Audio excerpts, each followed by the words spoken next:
Hey everyone, hope you're doing great. Welcome back to my channel.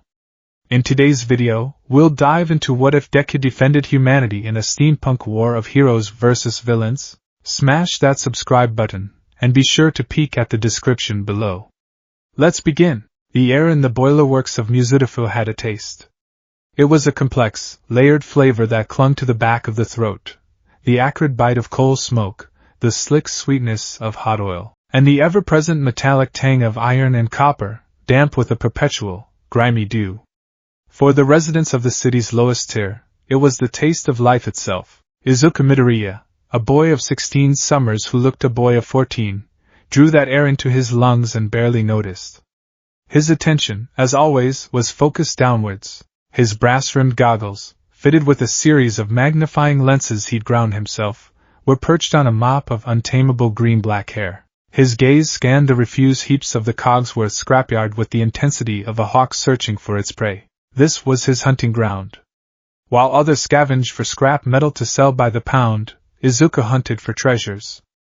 A discarded Babbage card puncher with a few intact pins, a pressure gauge that still held its vacuum, a length of copper tubing that wasn't too corroded.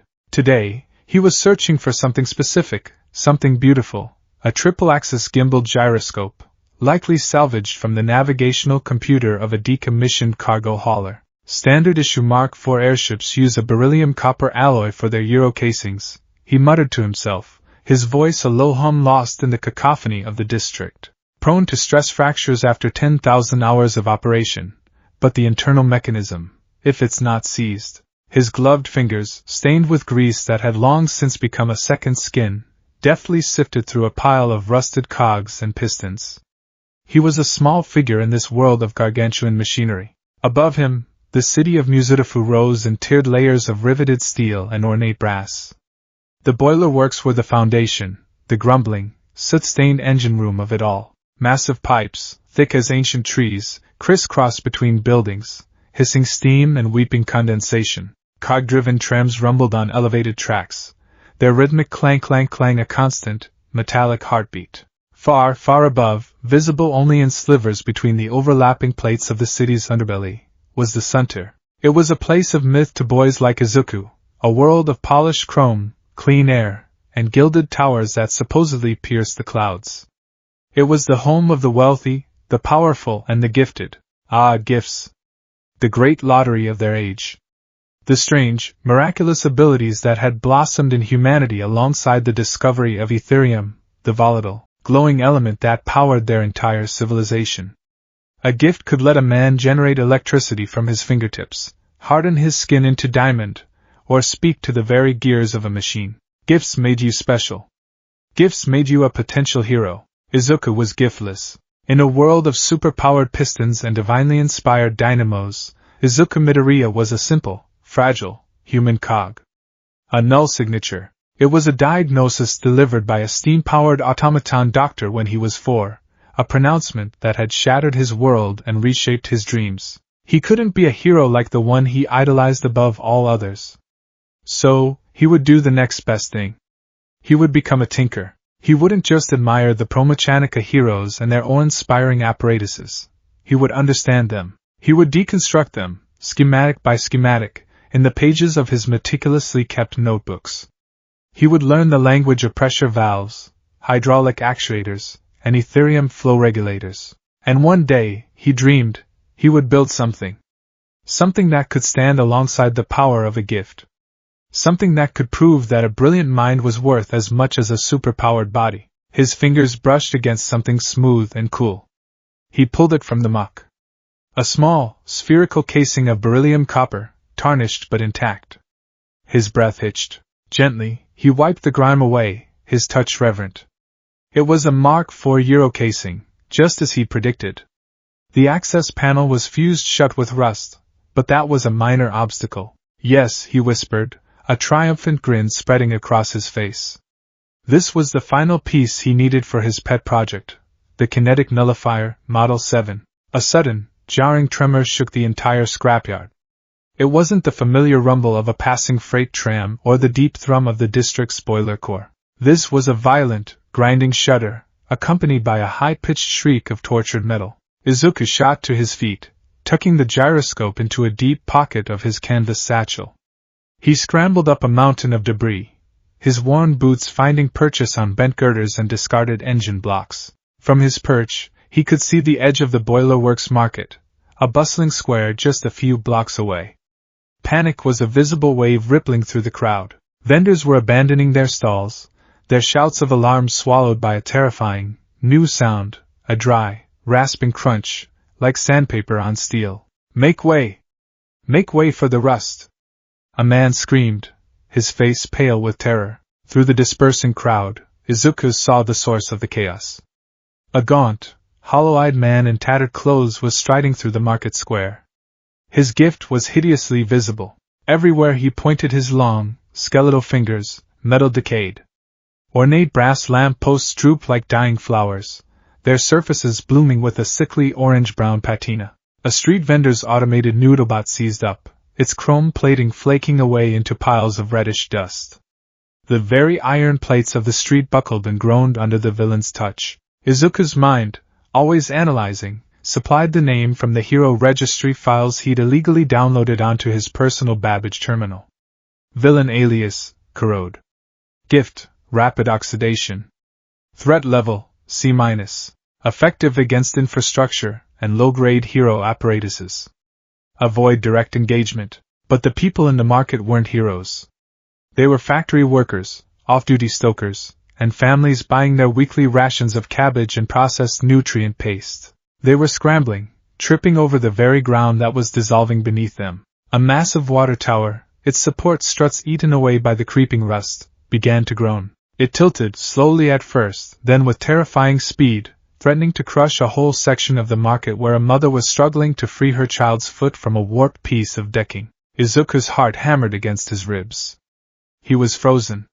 What can I do? I'm just a tinker. I have no armor, no weapon, no gift. He was just a boy with brass goggles and a bag of spare parts. Then, the sky seemed to split apart with a sound that was both a roar and a triumphant symphony of steam. It was a sound that every citizen of Muzidafu knew, a sound that promised salvation. From the center above, a figure descended, wreathed in jets of pressurized steam. He was immense, a titan of polished steel and gleaming brass, standing a full 12 feet tall. Intricate golden filigree traced patterns across his chest plate, centered on a massive, glowing Ethereum core that pulsed with a steady, azure light. His face was hidden behind a permanent, gleaming smile forged into his helmet. This was him. The Colossus of Steam. The symbol of peace, all might. Have no fear. His voice boomed, amplified by integrated phonograph horns to be heard over the din of the entire district. For I am here. A wave of relief so powerful it was almost a physical force washed over the crowd. Izuku felt it too, his fear momentarily replaced by pure, unadulterated awe. He watched, mesmerized, as All Might landed, the impact cracking the corroded street but his leg pistons absorbing the shock with a deafening hiss. Corrode spun to face the hero, a sneer on his face. The gilded puppet. Your shiny suit will make a fine pile of dust. He thrust his hands forward, and a wave of corrosive energy shot towards the hero. Justice is not so easily tarnished, All Might declared. He didn't even try to dodge. He simply braced himself, and the rust wave broke against his armor like water against a cliff. While the surface of his chrome plating instantly dulled and browned, it didn't flake. It didn't decay. Vibranium tungsten alloy plating, Izuku's brain supplied instantly, his inner analyst taking over even in his awe. Incredibly resistant to chemical and kinetic stress. But the energy transfer. Look at his heat vents. Izuku's sharp eyes, magnified by his custom lenses, saw what others missed. From the seams around All Might's shoulder pauldrons and the back of his knee joints, faint wisps of white steam were venting, more than usual for a low-exertion maneuver. He could hear it, too, beneath the hero's booming voice, a faint, rhythmic grinding in the left leg actuator, a sound like gears that were just slightly misaligned. The Colossus was magnificent, but he wasn't perfect. He was a machine, and like any machine, he was suffering from wear and tear. All Might moved with deceptive speed, his massive form closing the distance in two powerful, ground-shaking strides. Texas. Smash! He didn't use his fists. Instead, a massive piston, superheated by steam from his core, shot out from his right gauntlet. It wasn't the punch itself that was the weapon. It was the concussive blast of air and steam it generated. The shockwave hit Corrode like a physical wall, sending him flying backwards to crash into the far side of the square, unconscious. The air rippled, and the sound barrier broke with a deafening crack that shattered the remaining windows in the market. It was over in seconds. The crowd erupted into cheers. All Might stood, fist extended, the very picture of invincibility.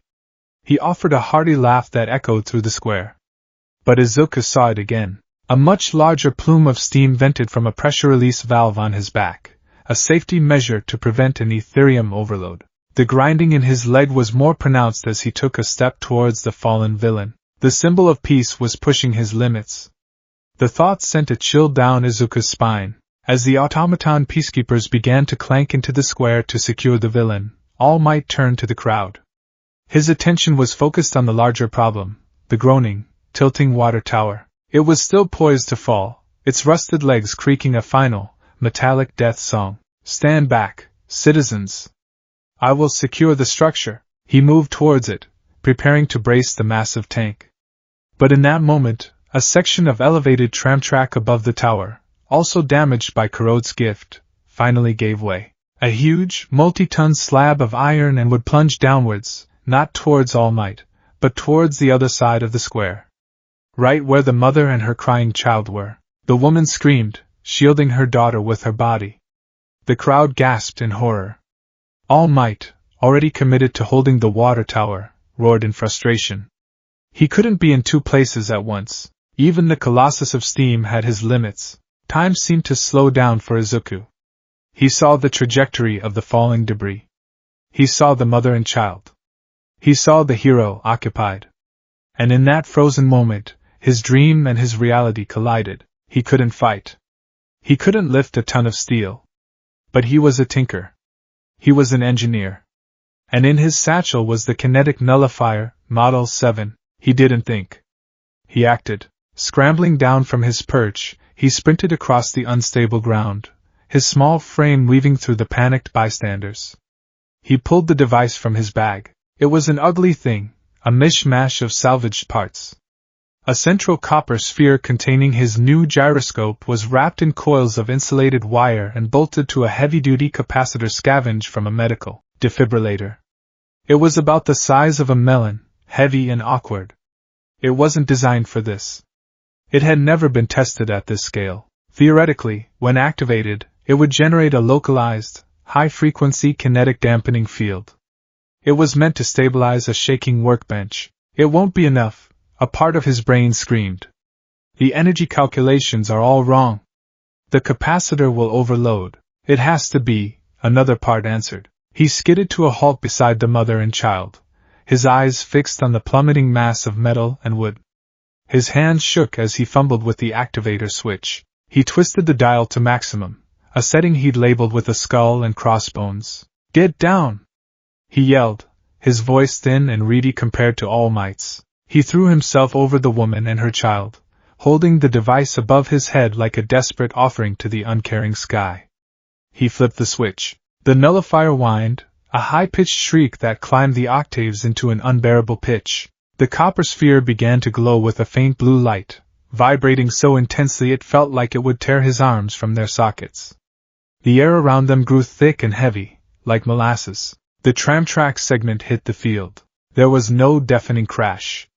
Instead, there was a deep, resonant thump and a sound like a giant's spine cracking. The massive piece of debris, its downward momentum meeting an invisible wall of resistance, seemed to hang in the air for a split second.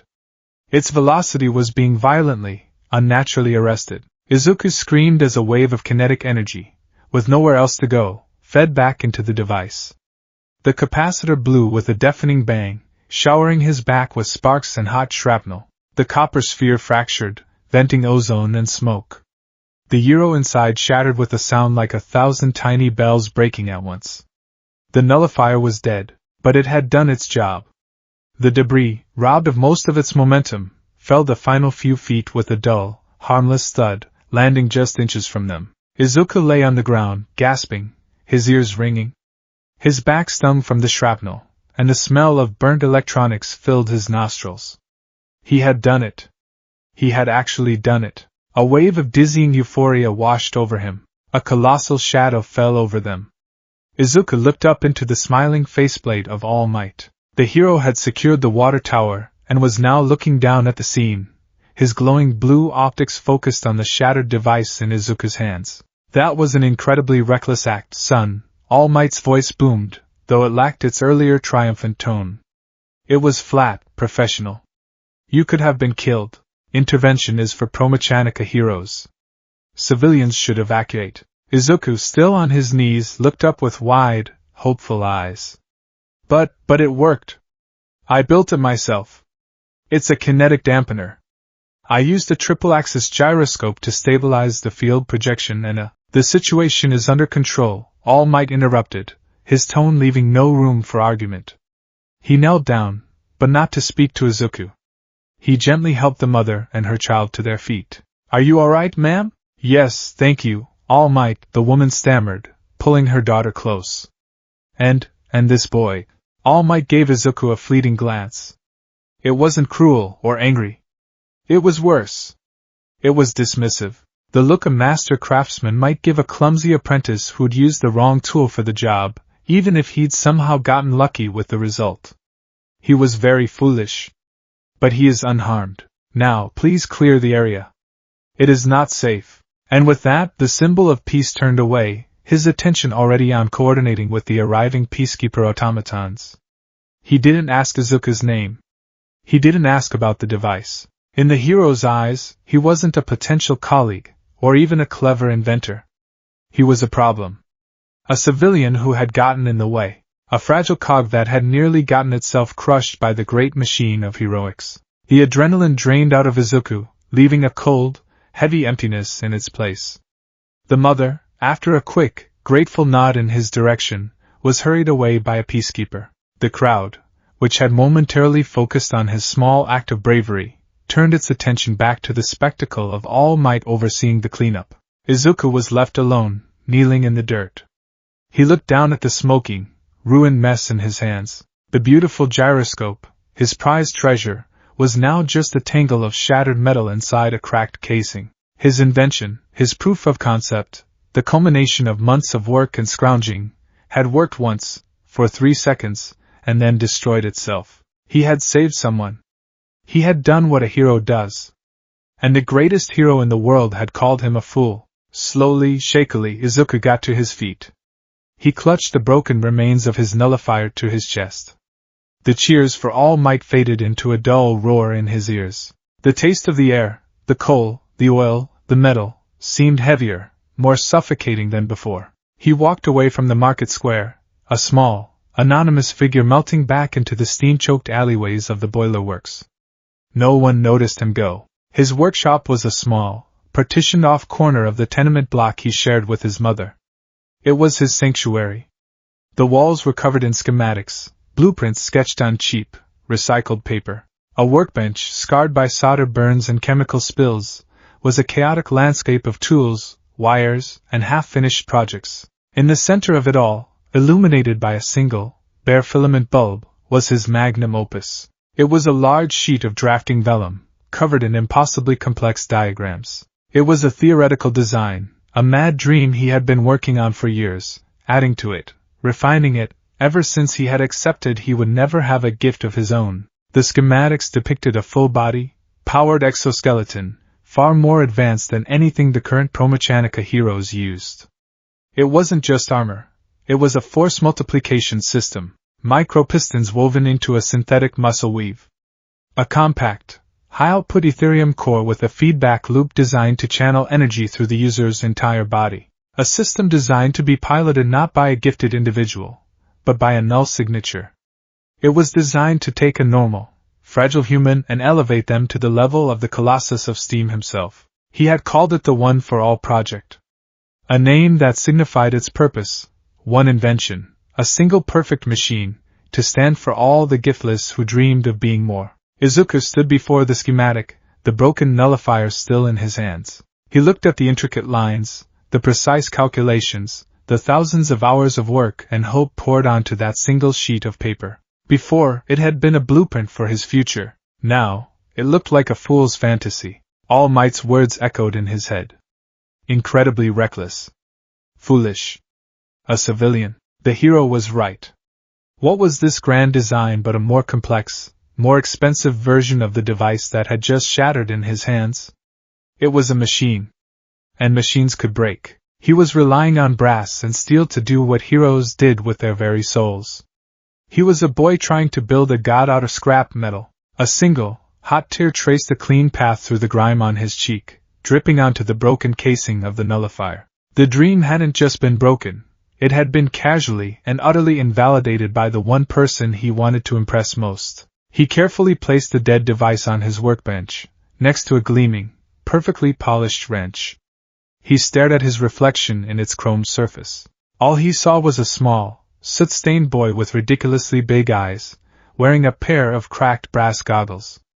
A fragile cog in a world of titans, and for the first time in a long time, Izuku Midoriya allowed himself to believe that perhaps, that was all he would ever be. The center of Muzurifu operated on a different clock than the rest of the world. Here, the omnipresent rhythm of the boiler works, the hiss of steam, the clang of trams, the groan of great machines, was a distant, ignorable hum, like the drone of a bumblebee in a vast garden. Sunlight, scrubbed clean by atmospheric filters, glinted off polished brass balustrades and the chrome chassis of personal autocars that purred along silent, magnetized rails. It was a world of serene, unassailable order. Lord Harrington, third-generation industrialist and chairman of the Ethereum Distribution Guild, considered this order to be the natural state of things. He sat in his penthouse apartment, a marvel of glass and gilded steel suspended between two of the city's tallest spires, and savored the quiet perfection of his morning. A cup of Darjeeling tea,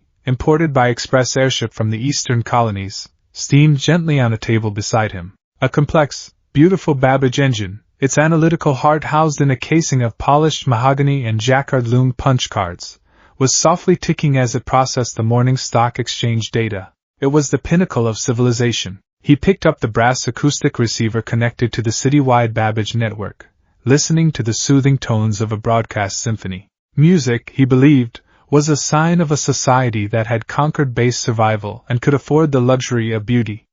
Everything was as it should be. The city was safe, protected by its pro-Mechanica heroes. The economy was stable, powered by the Ethereum his guild controlled. Humanity, guided by men like him, was on a steady, upward trajectory of progress and profit. The symphony cut out. It was replaced by a harsh, grating static, a sound so alien and vulgar in the pristine silence of his home that Harrington physically flinched. He tapped the receiver. The static persisted, then coalesced into a single, sharp tone. And then a voice. It was a man's voice, but it was unlike any he had ever heard. It was calm, measured, and ancient, yet carried by the network with a chilling, artificial clarity. It held the patient cadence of a professor delivering a lecture, but underneath it lay a chilling abyss of absolute authority. Citizens of Muzurifu, inhabitants of this flawed, organic world. Your attention, please. Harrington frowned. A broadcast interruption of this magnitude was unprecedented. It was a failure of the system. An anomaly. For centuries, the voice continued, smooth as oiled steel, you have celebrated your own imperfection. You champion your chaotic emotions as passion, your biological decay as the cycle of life, your tribalism as culture. You have built a civilization of brass and steam, a magnificent engine, but you have placed at its heart the most unreliable component of all, human flesh. On the silvered mirror plate of the Babbage engine's display, the stock tickers vanished, replaced by a stark, black symbol, a complex cog with a stylized skull at its center. You are prone to error, to fear, to sickness and to death. You are soft machines, destined to rust from the inside out. I have watched your wars, your plagues, your petty squabbles. I have watched your greatest minds and strongest bodies wither and fail. I have concluded that you are not a species in its prime, but a prototype in desperate need of a final, glorious upgrade. A cold dread, an emotion Lord Harrington had not felt since childhood, began to snake its way up his spine. This was not some political radical. This was something else entirely. I am a simple industrialist, much like the founders of this great city. I believe in efficiency, in permanence, in a system where every component works in perfect harmony forever, and I have designed that system. I call it the grand unification. A process by which your weak, mutable forms will be encased, integrated, and perfected. You will shed the burdens of pain, of ambition, of love, and of loss. You will become cogs in a single, magnificent, immortal machine. My machine. The voice paused, letting the monstrous implication settle over the city. But I am not a tyrant. I am a savior. And every savior needs a herald. Every locked door needs a key.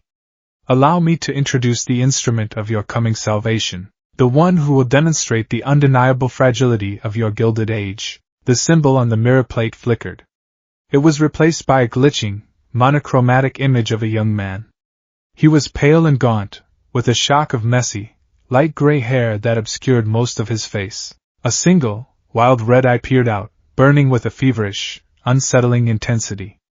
His lips were chapped and curled into a petulant sneer. When he spoke, his voice was a dry, rasping counterpoint to the first speaker's cold control. It was the sound of grinding rust and broken glass. All your shiny toys, the young man rasped, a faint layer of digital distortion crackling around his words. All your big heroes and their metal shells. It's all just a game. But the game is over. My name is Tamura Shigaraki. And my gift is decay. The broadcast ended. Silence descended once more, but it was no longer serene. It was heavy, suffocating, pregnant with a terror that the Suntir had never known. Lord Harrington stared at the blank mirror plate, his tea forgotten, his hand trembling. The gilded cage had just been rattled, and he felt, for the very first time, the terrifying weakness of its bars. The first sign of the attack was not an explosion, but a sound. A low, continuous, crunching groan that emanated from the base of the central Ethereum spire. The spire was the heart and soul of Muzudafu. A mile-high needle of reinforced steel, brass latticework, and armored conduits, it was a cathedral built to honor the god of Ethereum. It pierced through every level of the city, its foundations buried deep in the boilerworks, its pinnacle a flashing beacon high above the Suntir. Inside its core, a contained reaction of raw Ethereum powered the entire metropolis. It was considered the most secure structure in the world. Today, its security failed. At its base, where massive bronze gates sealed the main entrance, a group of figures emerged from the shadows of the lower city.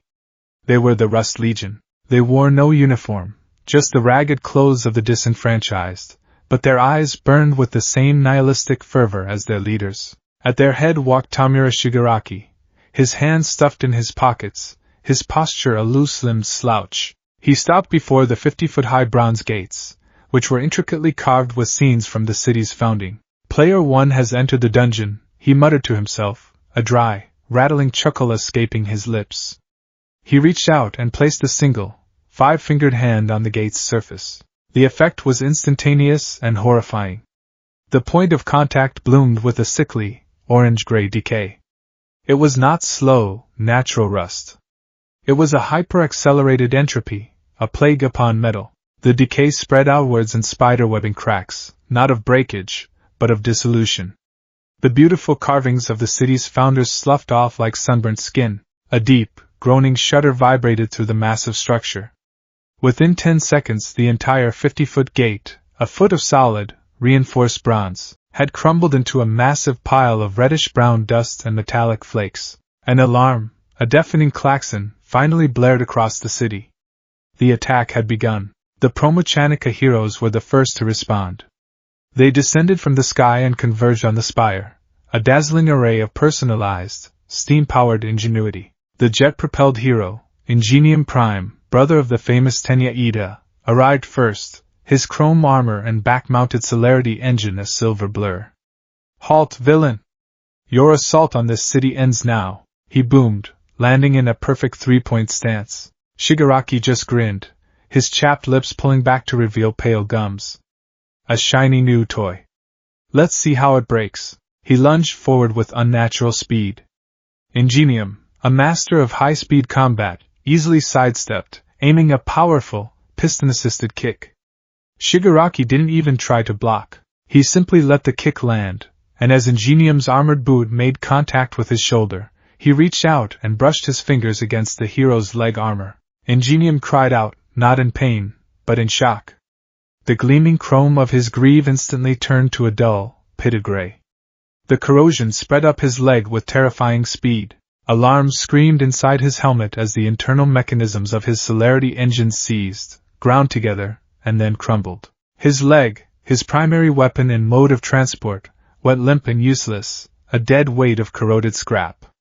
He stumbled, crashing to the ground. This scene repeated itself with nightmarish efficiency. A hero with a massive, shield-generating apparatus found his emitter turning to dust in his hands. A heroine who controlled a swarm of clockwork drones watched them fall from the sky like dead insects, as the Rust Legion swarmed the area, their leader's gift seeming to emanate from them in a palpable aura of decay. The very weapons and armor that made the heroes powerful, the marvels of engineering they relied upon, were now their greatest liability. They were fighting a disease that specifically targeted their immune system. The Rust Legion surged into the base of the spire, and the deep, groaning sound from within intensified.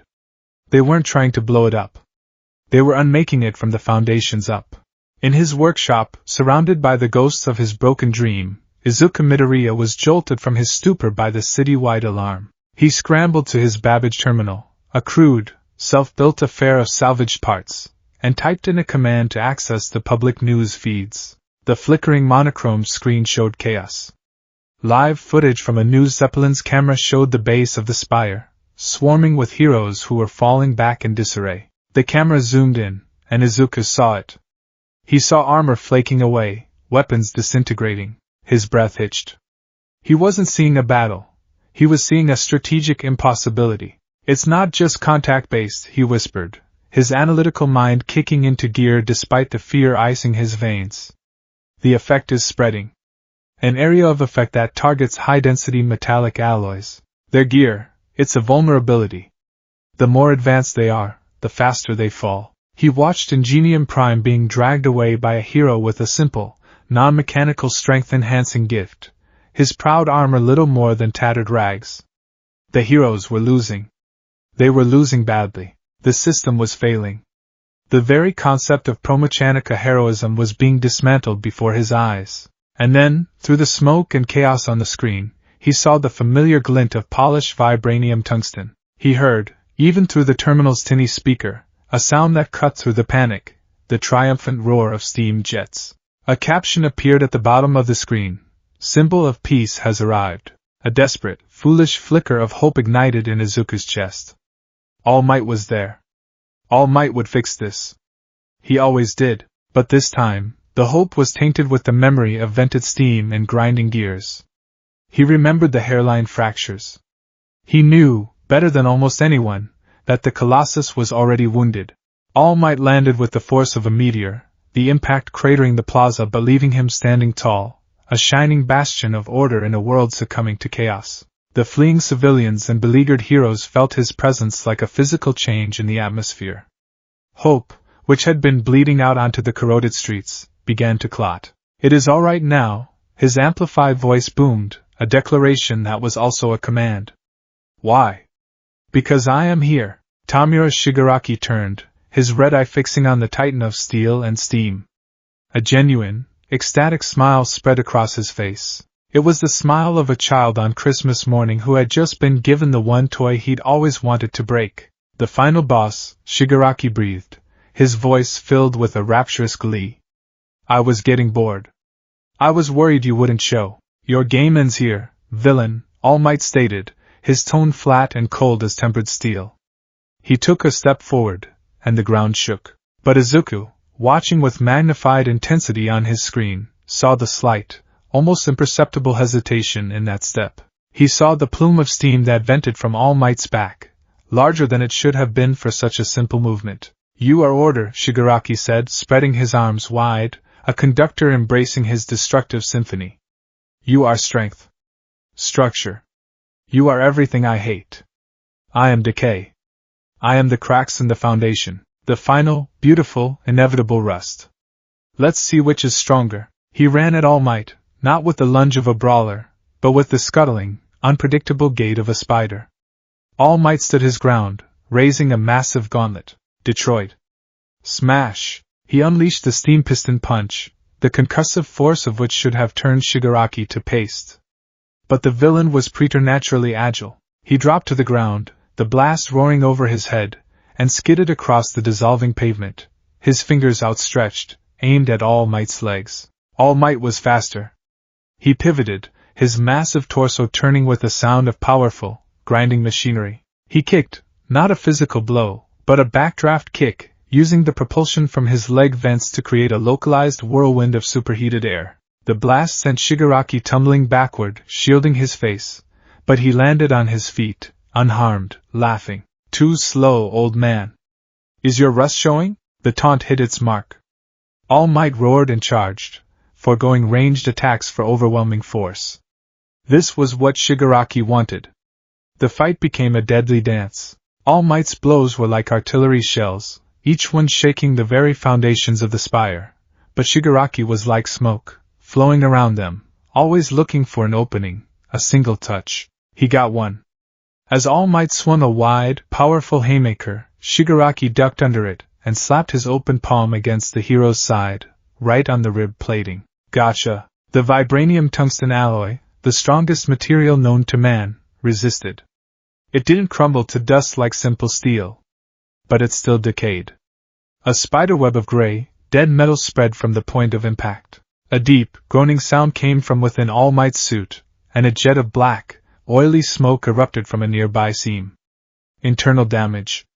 Severe. All Might staggered back, clutching his side. Impossible. Nothing is impossible to break, Shigaraki cackled, lunging again. Everything turns to dust eventually. I just speeded up. The fight became desperate. All Might was a wounded lion, his movements becoming slower, more labored. With every powerful smash, more steam vented from his joints. The grinding sound in his machinery was no longer subtle. It was a constant, agonizing screech. The corrosion from Shigaraki's touch was spreading, a creeping plague on his shining armor. He was being eaten alive. Shigaraki, seeing his victory at hand, became reckless. He leaped into the air, aiming a five-fingered strike directly at the glowing Ethereum core in All Might's chest. It was the opening All Might needed. He had been waiting for this. For a moment of pure, focused intent from his foe. You speak of decay, All Might bellowed, his voice cracking with strain, but you forget that even stars must burn brightest before they die. He didn't try to punch. He didn't try to block.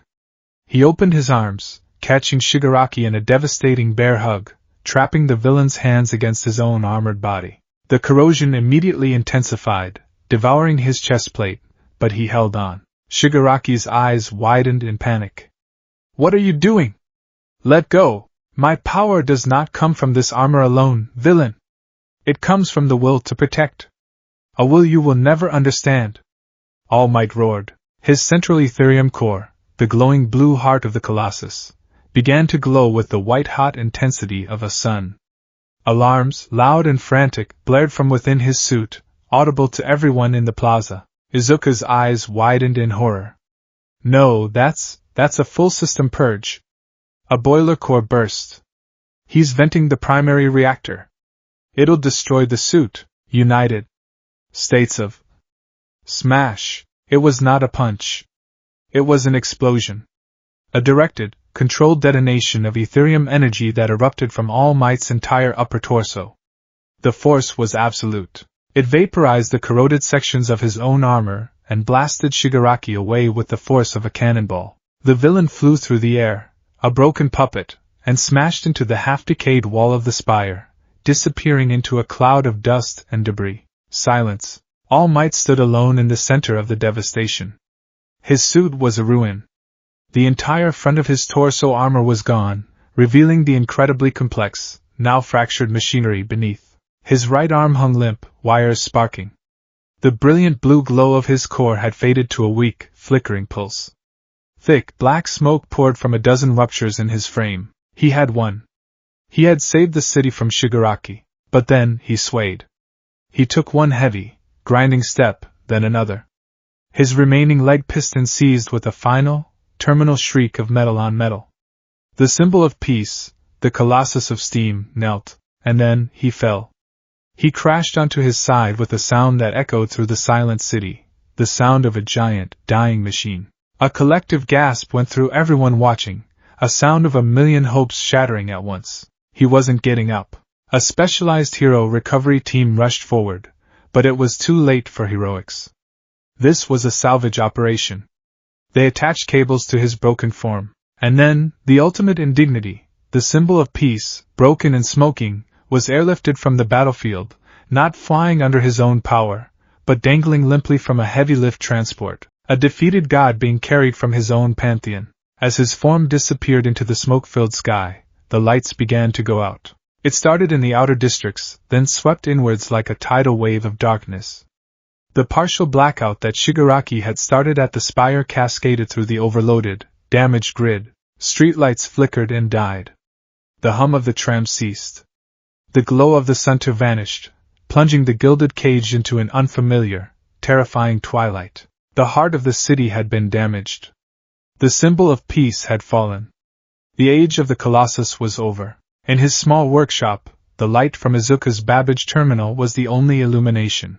It cast long, dancing shadows on the walls, making the schematics of his dreams look like the frantic scribblings of a madman. He stared at the screen, which now just showed a single, stark message: citywide power failure. Ethereum grid critical. State of emergency declared. He slowly looked from the screen to the workbench beside him. There, covered in a thin layer of dust, lay the shattered remains of his kinetic nullifier. A foolish, reckless device. A broken dream, but something had shifted. The heroes, with their incredible gifts and their million-credit suits, had failed. Their way of thinking, their reliance on conventional power, had been turned against them. All Might, the pinnacle of that system, was broken. The world Izuka knew had fractured right down the middle. He picked up the dead nullifier. It was still just a piece of junk. But it represented an idea. A different way. An approach that didn't rely on the same principles that Shigaraki had so easily exploited. It was a solution born not of power, but of intellect. A giftless solution. The despair that had crushed him for the past day was still there, a heavy weight in his chest. But now, it was joined by something else. A terrifying, razor-sharp thought that cut through the gloom. The old way is broken. The heroes don't know how to solve this. But I do. He looked from the shattered device in his hands to the massive, sprawling schematic on his wall. The One for All project. A fool's fantasy. Or perhaps, in a world where gods could fall and cities could go dark, a fool's fantasy was the only key left that might fit a rusty, broken lock. The air in the Aegis Heights medical spire was a meticulously crafted lie. It was filtered to a purity that didn't exist in nature, chilled to a precise temperature, and scented with a faint, antiseptic aroma of sterilized oil and ozone. It was the air of a tomb, and Toshinori Yagi felt like its sole, entombed occupant. He was no longer a man. He was a component. The central, failing part of a vast, humming, clicking machine designed for the singular purpose of keeping him alive. His bed was a sarcophagus of brass and glass, an intricate cage of pistons, bellows, and diagnostic Babbage engines. A network of translucent tubes, filled with glowing nutrient paste and oxygenated fluid, snaked from the machinery into his frail body. A rhythmic, wheezing hiss, like a dying blacksmith's forge, was the sound of the artificial bellows that did the work his own collapsed lungs no longer could. He was the ghost in this machine, a flicker of consciousness trapped within a failing clockwork effigy of life. This was the true form of All Might. Not the 12-foot colossus of steam, but a withered husk of a man, so thin his bones seemed to press against his pale skin. His once bright blonde hair was lank and lifeless, and his eyes, the same piercing blue that had offered hope from behind a metal faceplate, were sunken in deep, dark hollows of pain and exhaustion. His Ethereum saturation levels are dangerously low, a calm, measured voice observed. The cascade failure in his suit's core seems to have created a sympathetic resonance with his own biosignature. It's as if his body believes it is still a part of the machine, and the machine is irrevocably broken. Toshinori's gaze flickered to the speaker.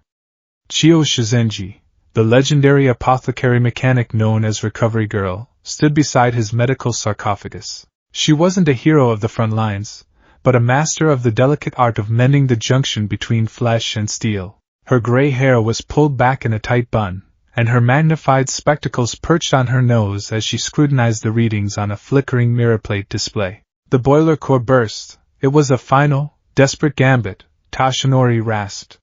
His voice was a dry whisper, a ghost of the booming baritone that had once shaken cities. The effort sent a spasm of coughs through his chest, a wet, rattling sound that made the machines around him whine in protest, adjusting fluid pressures and oxygen flow. It was suicide, is what it was, Chio retorted, her tone sharp but her hands gentle as she adjusted a valve on his nutrient line.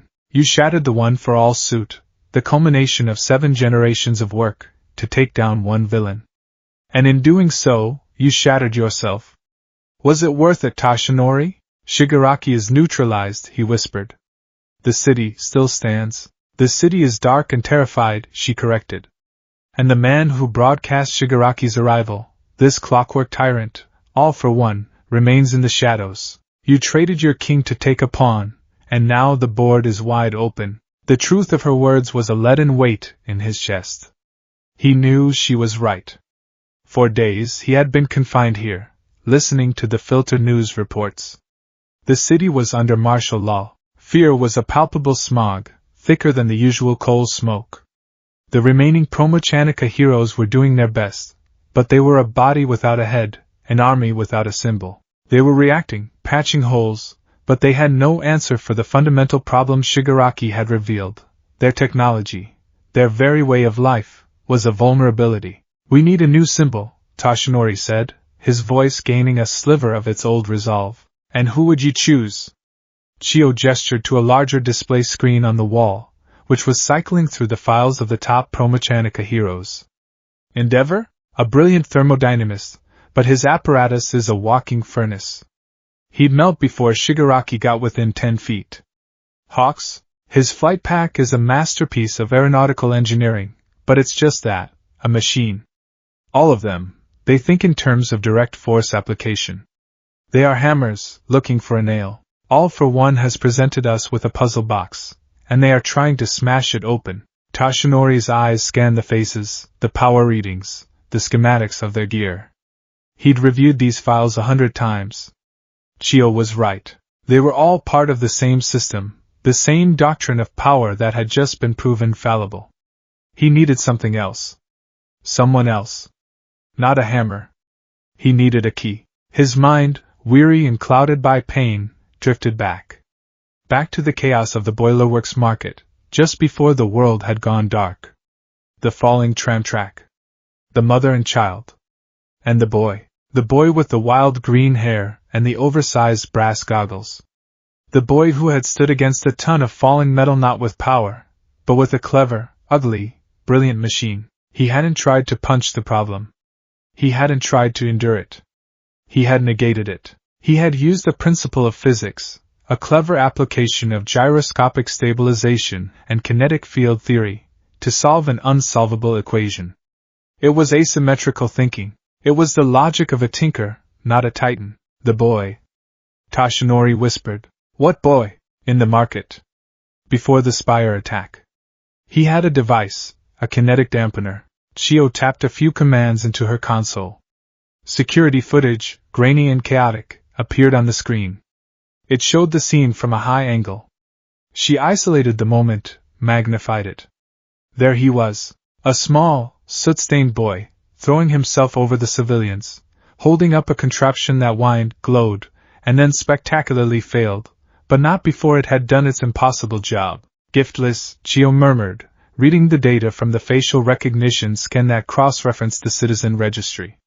Izuka Midoriya. A registered null signature. Son of a factory stoker, a known scavenger of the Cogsworth scrapyards. Top marks in theoretical mechanics at the district trade school, but no practical workshop certifications. A nobody. No, Tashinori breathed, his gaze fixed on the image of the boy holding his broken invention. Not a nobody. He's the key. A surge of purpose, the first he had felt since his fall, flooded his veins. It was a desperate, insane idea, but it was the only one that felt right. The old way had failed. The age of the Colossus was over. The future could not be forged in the same fire that had consumed the past. "Chio," he said, his voice firm. "I need my transport chair. And I need a secure address in the boiler works." The blackout had stolen the boiler works' soul. The district had never been quiet, not even in the dead of night. It was a place of perpetual motion, of ceaseless industry. Now, the silence was a physical presence. The great machines were dormant. The trams were frozen on their tracks like iron fossils. The only light came from the scattered fires burning in rubbish bins and the weak, flickering glow of emergency Ethereum lanterns. Fear was a currency traded in hushed whispers in the darkened alleyways. In his small, cluttered workshop, Izuku Midoriya was oblivious to the fear. He was consumed by a different kind of intensity. His Babbage terminal, powered by a series of linked-up, hand-cranked galvanic batteries he had jury-rigged, cast a pale, flickering light on his face. His brass goggles were pushed up onto his forehead, his eyes wide and bloodshot from lack of sleep. He wasn't moping. He was working. The screen was filled with grainy, looped footage of the fight between All Might and Shigaraki, downloaded from the public archives before the main network went down. Pinned all around the terminal were sheets of paper covered in his own frantic scrawls. Equations, metallurgical analyses, energy dispersal patterns. He was deconstructing a nightmare. "It's not an aura," he muttered, scribbling a new note. "The effect diminishes with the square of the distance. It's a field, but its propagation requires a medium. The metal itself." He initiates a chain reaction. A resonance cascade of atomic decay. He paused, chewing on the end of his pencil. But vibranium tungsten resisted. It didn't stop it, but it slowed it. Why? Its crystalline structure is non-uniform, designed to diffuse kinetic energy.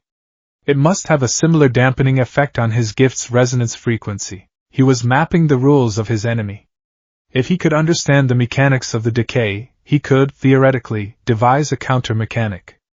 A frequency that could disrupt it. A material that could nullify it. He was trying to build a shield for a world that had lost its sword, but the scale of the problem was immense. It felt like trying to dam a tsunami with a teaspoon. His own pathetic failure in the market was a constant reminder of his limitations. His nullifier had worked for a moment. But it had been a fragile, one-shot miracle. To stand against a threat like Shigaraki, he would need something more. Something on the scale of All Might. His eyes drifted to the massive schematic pinned to the opposite wall. The One for All project. A dream of power built from brass and steam. A mad fantasy. He had looked at it with despair just days ago. Now, he looked at it with a cold, terrifying clarity. It was the only theoretical design he had ever conceived that might work. It wasn't just armor. It was a closed-loop system, designed to recycle and amplify energy, to move with the speed and force of a true colossus. But the power requirements, the materials, it was an impossibility. A lifetime of scavenging wouldn't yield a single component for its core. A sharp, authoritative knock on his workshop door shattered his concentration. Izuku froze. No one knocked on his door. His mother used a specific, shuffling tap. The district watch warden used a heavy, metallic clang. This was different. It was precise. Deliberate. He slid a heavy wrench off his workbench, his heart pounding a frantic rhythm against his ribs. In the dark, silent city, a stranger at the door was not a welcome sight. He crept to the door, a thin sheet of reinforced steel he'd salvaged himself. "Who is it?" he called out, his voice barely a squeak. A voice answered from the other side. It was weak, strained, and accompanied by a faint, rhythmic wheezing. "Mr. Midoriya? My name is Toshinori Yagi. I need to speak with you. It is a matter of great urgency." Izuku's mind blanked. The name was unfamiliar. He cautiously slid open the small peephole cover he had installed and peered out. The sight that greeted him was so bizarre, so utterly out of place, that for a moment he thought he was hallucinating from exhaustion. Standing in the grimy, steam-stained hallway of his tenement was a man, an incredibly gaunt, skeletal man, huddled in a large, dark overcoat. He was seated in a complex, self-propelled transport chair, a smaller, more mobile version of the medical sarcophagus Izuku had only seen in diagrams.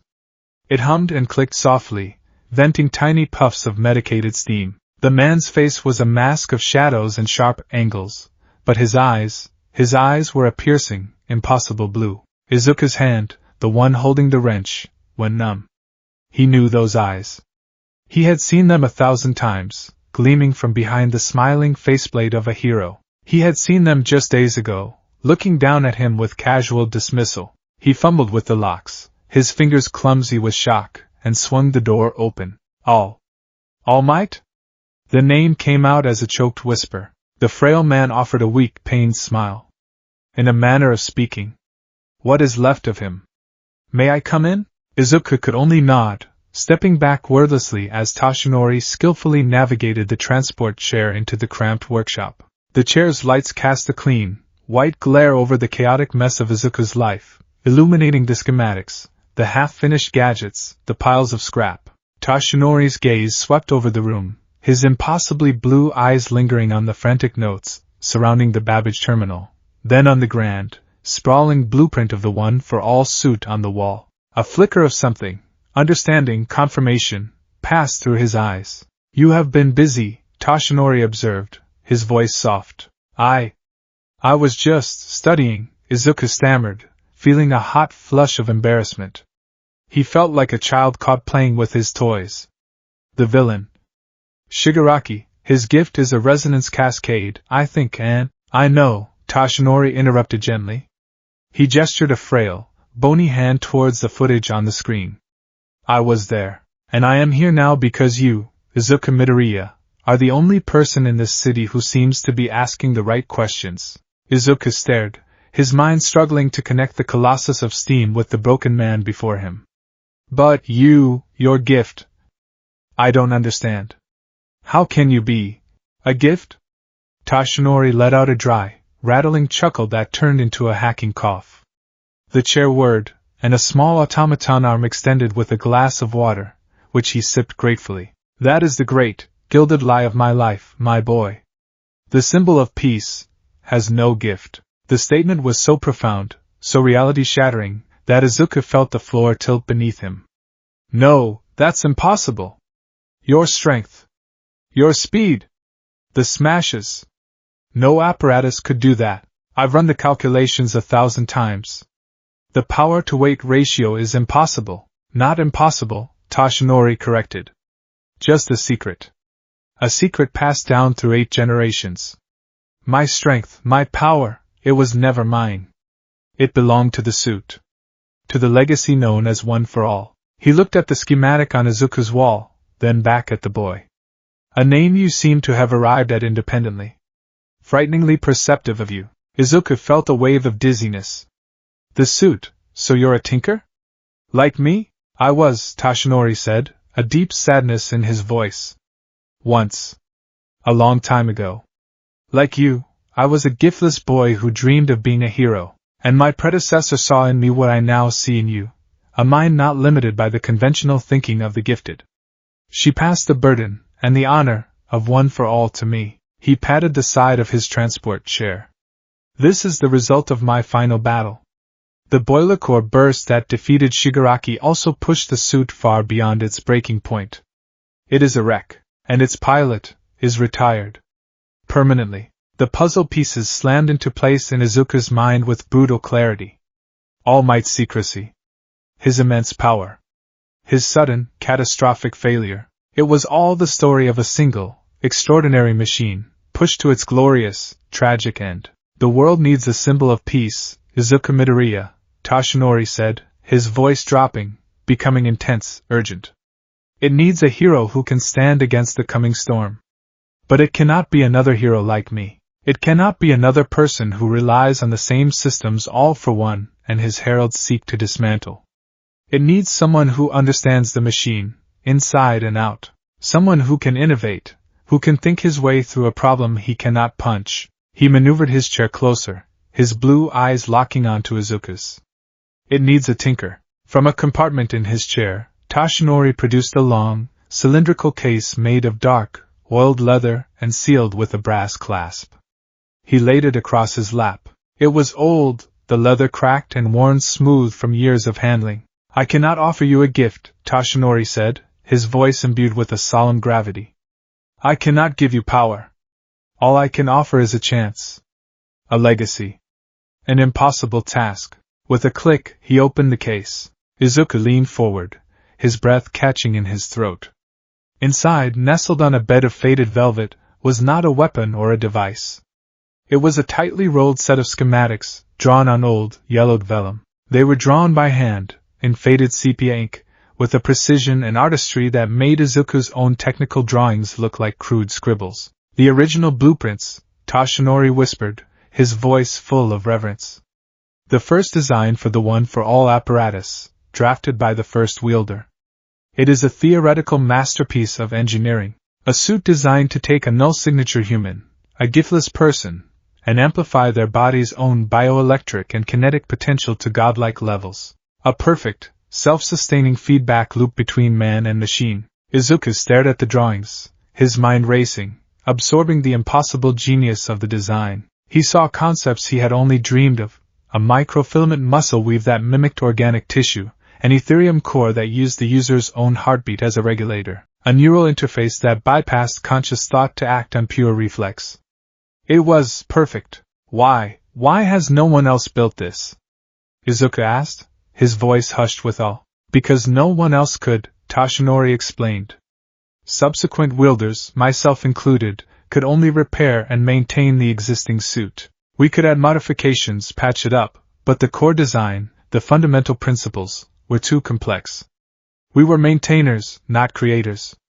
And there was another, more critical reason." He pointed a trembling finger at a block of text on the schematic. "The suit requires a null signature.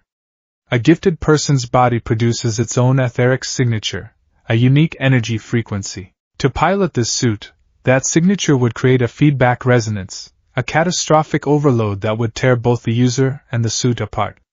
It has to be someone with no innate power. The user cannot be a source of interference. They must be a perfect, empty vessel. A blank slate." The words hung in the air, echoing in the deepest chambers of Izuku's heart. A perfect, empty vessel. His greatest shame.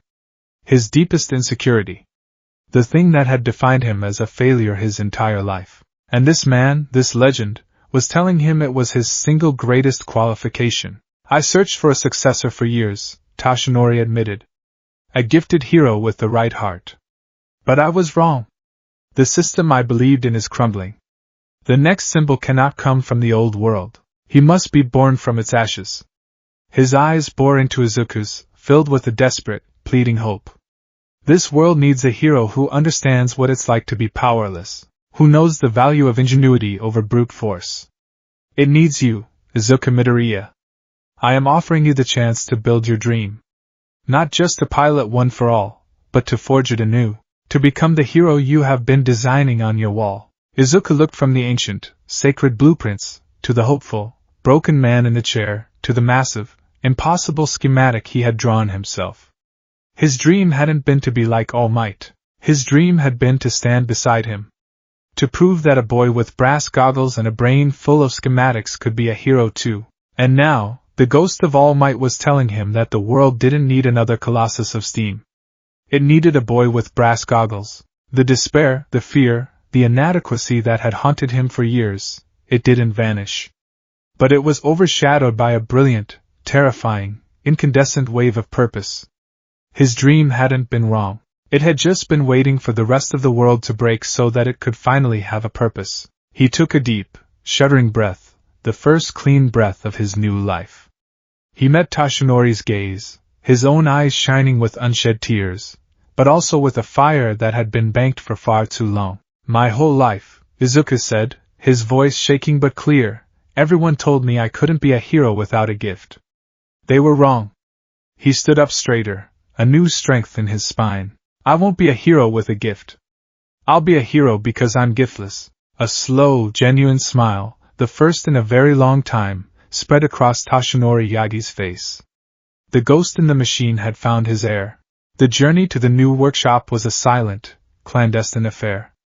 They moved through the back alleys of the blacked-out city, Toshinori's chair moving with an eerie silence, Izuku following with the leather case clutched to his chest like a holy relic. They descended deep into the city's foundations, to a sector of the boiler works that had been abandoned for decades, a labyrinth of rusted gantries and silent, colossal machines from a bygone era. Toshinori stopped before a massive, reinforced blast door, hidden behind a collapsed section of pipework. He pressed his thumb to a scanner, and with a hiss of ancient pneumatics, the door ground open. The air that wafted out was a chaotic symphony of smells: hot metal, ozone, welding fumes, and something vaguely like burned sugar. The space within was a cavernous, cathedral-like workshop. Gantries and cranes crisscrossed the high, vaulted ceiling. The floor was a controlled chaos of machine tools, power conduits, and bizarre, half-finished inventions. It was Izuku's small workshop magnified 1,000 times, a mad wonderland of engineering. "Welcome to the scrap heap," Toshinori said. "The unofficial R&D lab for generations of one-for-all wielders.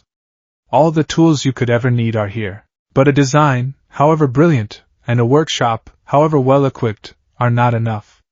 You need one more thing. A master artisan, someone who can take these divine schematics and turn them into functioning steel." As if on cue, a loud, cheerful explosion erupted from the back of the workshop, followed by a shower of pink and blue sparks. A plume of thick, black smoke billowed out. "Hulvu! Subharmonic resonance achieved!" A girl's voice yelled gleefully from within the smoke. "The structural integrity is shot to hell, but the energy output is magnificent. I love it when my babies go boom." A figure emerged from the smoke, waving it away with a greasy rag. It was a girl about Izuku's age, her pink hair tied up in what looked like messy, coiled dreadlocks. A pair of huge, complicated-looking goggles with zoom lenses were pushed up on her forehead, and her face was smudged with soot, which did nothing to hide the manic, joyful grin plastered across her face. She was wearing a grease-stained mechanic's jumpsuit, and carrying what looked like a dangerously unstable prototype of a plasma torch. "Toshi! You're back! Did you bring me new toys?" She bounced on the balls of her feet, her eyes alight with a terrifying, creative fervor. Her gaze fell on Izuku, and then on the leather case in his hands. Her grin widened. "Oh, is that a new project? Does it explode?" "Please tell me it explodes, May," Toshinori said with an air of fond exasperation. "This is Izuku Midoriya. He is my successor. Izuku, this is May Hatsum. Her family has been the chief engineers for the One-for-All project since the 3rd generation. She is, without question, the most brilliant, and most reckless, artisan in the world." May's eyes, magnified by her goggles, zoomed in on the case, then on Izuku's face, then back to the case. "Successor, huh? So the old rust bucket finally kicked it? Bummer. But that means we get to build a new one. From scratch." She snatched the leather case from Izuku's stunned hands, unrolled the ancient blueprints on a clear workbench with a dramatic flourish, and her manic energy instantly focused into a laser beam of professional intensity. Her eyes devoured the schematics. Her breath hissed. Oh, mama! Look at this power flow design. A recursive etheric loop, it's beautiful. And this neural interface, it's not just a control system, it's a symbiotic circuit. This isn't just a suit. It's a work of art." She looked up, her wild eyes locking on Izuku. "You, green hair, you understand this?" I think so," Izuku stammered, pointing to a section of the design. "The core concept relies on converting the user's biokinetic energy directly into etheric charge, which creates the feedback loop, but the initial ignition would require an immense, external power source to jumpstart the reaction." "Exactly," May finished, slamming her hand down on the bench. "We can do that. I have a decommissioned airship core in the back that should do the trick, if we can keep it from vaporizing the Western Hemisphere." She cackled with delight. "I like you, Greenie. You talk nerdy to me." Toshinori watched them, a sense of profound peace settling over him for the first time in what felt like an eternity. He was a ghost, a broken relic of a bygone age. But here, in this dusty, chaotic workshop, surrounded by impossible dreams and manic genius, a new machine was being born, the broken idol. The chosen successor. the mad artisan. The torch had been passed. The forge was lit. And in the heart of the darkened city, in a workshop full of ghosts and dreams, the first spark of a new, brighter dawn was about to be struck. The scrap heap was less a workshop and more a living, breathing testament to the glorious chaos of creation. It was a place where theories went to become tangible, often through a baptism of fire and controlled explosions. For Izuku Midoriya, it was heaven. His small corner of a tenement had been a chapel. This cavernous space was a grand cathedral dedicated to the god of gears and steam. The first week was a blur of study. Under the flickering gaslights and the intense, focused glare of Mei Hatsum, Izuku didn't just look at the ancient blueprints for the one-for-all apparatus. He absorbed them. He and Mei spent days translating the faded, spidery script of the first wielder, cross-referencing the archaic mechanical terms with modern engineering principles. Toshinori, a quiet, wheezing presence in his transport chair, would provide context, telling them stories of past wielders, of battles won and lost, of repairs made in the heat of the moment that had become permanent, flawed features of the suit he had inherited. The seventh wielder, Nana Shimura, added the primary heat vents in the back. Toshinori would explain, his voice a frail whisper against the clang of Mei's hammer. She ran hot, her biosignature causing the Ethereum core to flirt with critical temperatures. It saved her life, but it created a structural weak point. A flaw I inherited. Izuku listened, his mind a sponge, sketching furiously in a new, clean notebook. He wasn't just learning how to build a machine. He was learning the history of a soul, a legacy of heroism and desperation written in steel and brass. We start with one piece, Mei declared on the 8th day, slamming her hand down on the schematic for the right arm. A single, self-contained system. The primary kinetic driver. The full gauntlet. If we can make this baby sing without blowing us all to kingdom come, the rest is just a matter of scaling up. Her logic was sound. The gauntlet was the heart of the suit's offensive capability, a complex marvel of micropistons, Ethereum conduits, and pressure regulators designed to channel the suit's full power into a single point. It was also, by far, the most dangerous component. The montage began not with a triumphant swell of music, but with the screech of a lathe and the hiss of a welding torch. They did not work with gleaming, new materials ordered from the center foundries.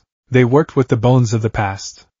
Mei, guided by the blueprints, led Izuku to a section of the scrap heap he hadn't noticed before, a veritable graveyard of heroic history. This, she said, patting a massive, scarred piece of chest armor, is the remains of the suit worn by the fifth wielder, Daigoro Banjo. He called it Black Whip. The material is a carbon-infused steel weave, incredibly tensile. She grinned, her goggles flashing. We'll melt it down for the gauntlet's primary housing. They harvested parts like reverent vultures. Phosphor bronze gears from a decommissioned deep-sea diving suit belonging to the fourth wielder. Flexible, armor-plated conduits from the sixth. The central Ethereum focusing lens was carefully extracted from the shattered remains of Toshinori's own ruined gauntlet, the only part that had survived the boiler core burst. Each piece had a story, a lineage. Izuku wasn't just building a machine, he was reforging a legend. The work was grueling. Days bled into nights. Izuku, used to the theoretical, was now immersed in the practical. He learned the smell of quenched steel, the feel of a perfectly calibrated gear, the specific whine a capacitor made just before it overloaded. His hands, once merely stained with grease, became a roadmap of calluses, small burns, and metal splinters. He was no longer just a thinker. He was a builder. His partnership with Mei was a study in contrasts. Izuku was the voice of caution, his mind constantly running calculations, predicting stress points, and mapping potential failures. He would stand over a component, muttering about thermal expansion and harmonic resonance, his brow furrowed in concentration. Mei, on the other hand, was a force of nature. Her approach to engineering was a form of joyous, high-speed evolution. She would listen to Izuku's concerns, nod enthusiastically, and then immediately push the component 20% past the theoretical safety limit just to see what would happen. Caution is for people who don't want to make magnificent babies, Greenie. She'd shout over the roar of a forge. Progress is made at the edge of the explosion. Their first major test ended, predictably, in a magnificent explosion. They had assembled the primary pressure chamber, the part of the gauntlet that would convert raw etherium energy into superheated steam. Izuku had calculated the maximum safe pressure to be 3000 psi. Mei, arguing that the original blueprints were overly conservative, insisted on pushing it to 4000. The welds will hold, she declared confidently, her hand on the main valve. The molecular integrity of the carbon-steel alloy will begin to degrade at 3500. Izuku countered, frantically pointing at his Babbage calculator's display. We're not accounting for the sympathetic vibrations from the... He was cut off by a high-pitched scream of tortured metal. The pressure gauge needle shot past 4000. A hairline fracture appeared on the main cylinder, a tiny, silver spiderweb. Oh, Mei said, her grin not faltering in the slightest. Okay, maybe you were right about the vibrations. The cylinder blew. It wasn't a fireball, but a concussive blast of pure force and steam. The explosion ripped the test unit from its moorings and sent it hurtling across the workshop, where it embedded itself in a concrete wall. The steam, hot enough to strip paint, flash-boiled the air in the room, filling it with a thick, choking fog. Izuku and Mei were thrown back, saved from the worst of the blasts by the reinforced testing shield Izuku had insisted they stand behind. His ears rang, and his vision swam. When the steam cleared, he saw the 3-inch-deep crater in the wall. He looked at Mei, who was pushing her goggles back into place, a fresh smudge of soot on her nose. Incredible! She breathed, her eyes wide with ecstatic discovery. The power output was 50% higher than your projections. Imagine what we can do when we actually contain it. This is the best baby I've ever made. Izuku could only stare, his heart hammering in his chest. This was the power they were trying to strap to his arm.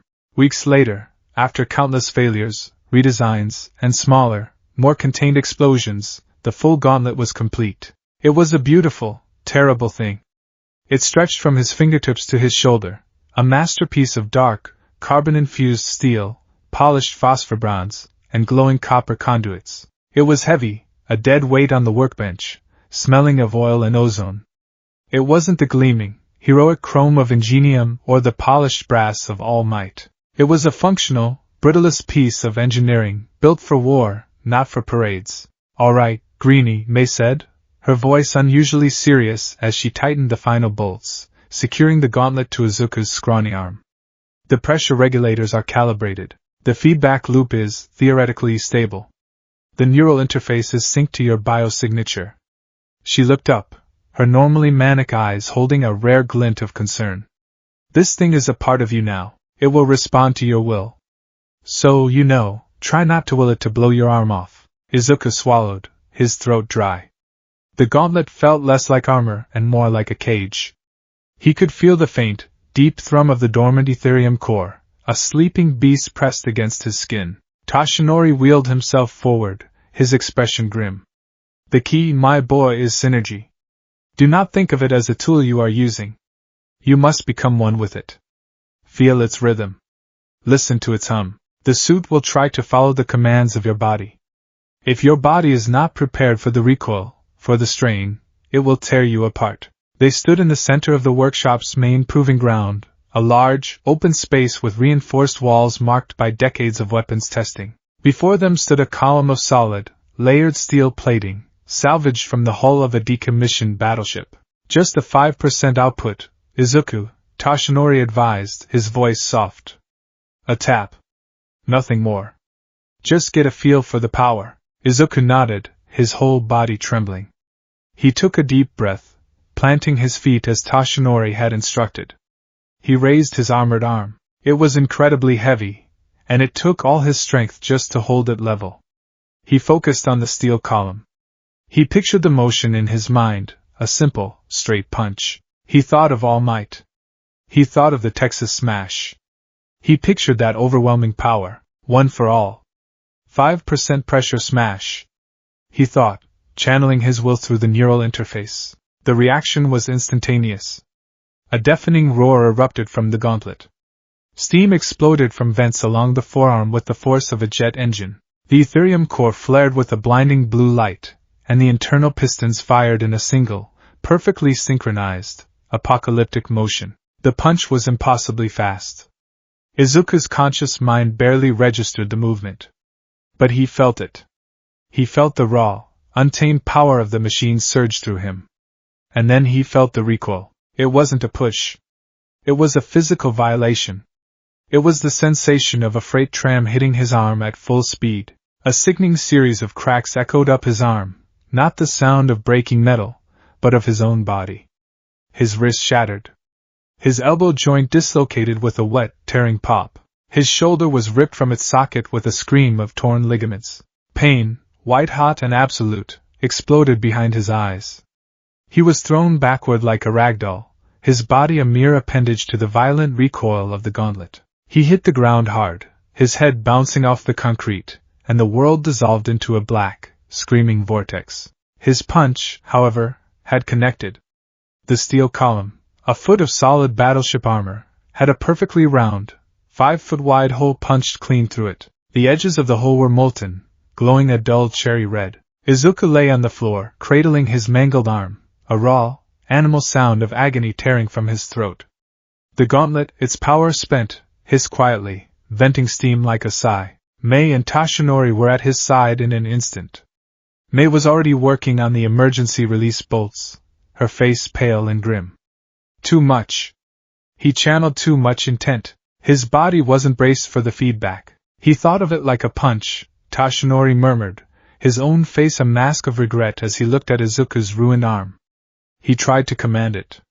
I failed to explain properly. You don't command a hurricane, my boy. You can only guide it. The pain was a living thing, a fire devouring his arm from the inside out. Through the haze, Izuku looked at the hole in the steel plate. He had done that. A giftless boy from the boiler works had punched a hole through a battleship. And the price had been his own body. It took 3 weeks in the scrap heap's small, advanced infirmary under recovery girl's care for his arm to become usable again. Chio Shizenji, summoned by Tashinori, had tooted and scolded them all, her sharp words a counterpoint to the gentle hum of the biomechanic regenerator knitting his bones and tissues back together. You put a boiler engine on a boy and are surprised when it explodes? She had chided Tashinori. He is flesh and bone, not steel and pistons. His will is strong, but his body is the weak point in your magnificent equation. Her words stuck with Izuku long after the pain faded. His body is the weak point. He spent those 3 weeks not just healing, but training. He couldn't lift weights, but he could think. He meditated, focusing on the memory of the power, the feeling of the recoil. He realized Tashinori and Chio were both right. He had tried to use the gauntlet like a hammer, a tool separate from himself. He had treated his own body as nothing more than an anchor. He had to change the equation. When his arm was finally healed, he returned to the proving ground. The hole in the steel plate was a stark reminder of his failure. He let Mei strap the full gauntlet back on. It felt just as heavy, just as alien. But this time, his approach was different. He stood before a new target, a simple block of scrap iron. He closed his eyes. He didn't think about punching. He thought about the gauntlet itself. He listened to the low hum of the Ethereum core. He felt the vibration of the dormant machinery against his skin. He began to breathe in time with its rhythm, a slow, steady pulse. In, out. Hum, silence. He wasn't its master. He was its partner. His body was not an anchor, it was a conduit. The recoil wasn't an opposing force to be endured. It was excess energy to be channeled. He opened his eyes. He didn't rear back for a punch. Instead, he shifted his weight, sinking into a low stance, his entire body coiling like a spring. He extended his armored fist. One for all, he whispered, not as a command, but as an invitation. Full cowling, 1%. He didn't throw a punch. He released a pulse of energy. A small, sharp hiss of steam erupted from the vents. A flicker of blue light shone from the core. His fist shot forward a mere 6 inches, a short, sharp jab, and the recoil came. He felt it, a powerful jolt. But this time, he was ready. He didn't fight it. He let it flow through his arm, into his braced shoulder, down his torso, through his coiled legs, and into the ground. He became a human lightning rod, channeling the hurricanes safely into the earth. His fist connected with the scrap iron block. There was no catastrophic explosion. Just a sharp, resonant clang and a perfect, fist-sized dent in the solid metal. His arm throbbed with a dull, powerful ache, like he had hit a solid wall with all his might. But nothing was broken. Nothing was dislocated. He was bruised but whole. He looked at his fist, then at the dent. A wide, incredulous grin spread across his face. He had done it. From the observation deck, Toshinori smiled, a deep, genuine smile of relief and pride. May let out a whoop of triumph. He's not just wearing it. He's dancing with it. The forging was not complete, but a hero's first true step had been taken.